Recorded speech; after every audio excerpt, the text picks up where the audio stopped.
হিন্দু ধর্মে মার্গশীর্ষ মাসের গুরুত্ব রয়েছে।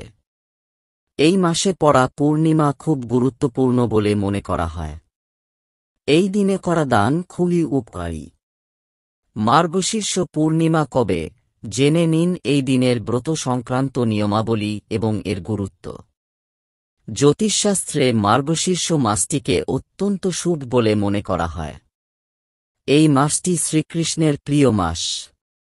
এই শুভ মাসে দেবী লক্ষ্মীর সঙ্গে ভগবান কৃষ্ণের পুজো করা হয়। পৌরাণিক বিশ্বাস অনুসারে মার্গশীর্ষ মাস থেকে সত্যযুগ শুরু হয়েছিল। এই মাসে আসা পূর্ণিমার বিশেষ গুরুত্ব রয়েছে, যাকে মার্গশীর্ষ পূর্ণিমা বলা হয়।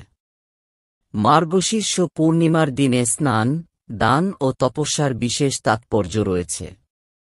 এই দিনে হরিদ্বার, বেনারস, মথুরা এবং প্রয়াগরাজ প্রভৃতি স্থানে দূর দূরান্ত থেকে মানুষ পবিত্র নদীতে স্নান ও তপস্যা করতে আসে। এবার মার্গশীর্ষ পূর্ণিমা ২৬ ডিসেম্বর মঙ্গলবার। আসুন জেনে নিই এই দিনটির সঙ্গে সম্পর্কিত নিয়মগুলো। মার্গশীর্ষ পূর্ণিমার দিনে উপবাস ও উপাসনা করলে সকল সুখ লাভ হয়। এই দিনে ভগবান নারায়ণের পুজো করা হয়। তাই সকালে ঘুম থেকে উঠে ভগবানের ধ্যান করার পর উপবাস রাখার সংকল্প করা উচিত। স্নানের পর সাদা কাপড় পরিধান করে আচমন করবেন। এরপর ওম নমো নারায়ণ জপ করার সময় ভগবানকে সুগন্ধ ফুল অর্পণ করুন। উপাসনালয়ে একটি বেদি তৈরি করুন এবং সেখানে যজ্ঞ করুন। এই দিনে রাতে ভগবান নারায়ণের মূর্তির কাছে ঘুমাতে হবে।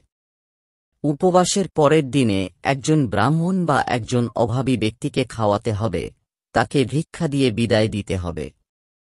মার্গশীর্ষ পূর্ণিমার দিনে ভগবান বিষ্ণুর আশীর্বাদ পেতে কিছু কাজ করা উপকারী।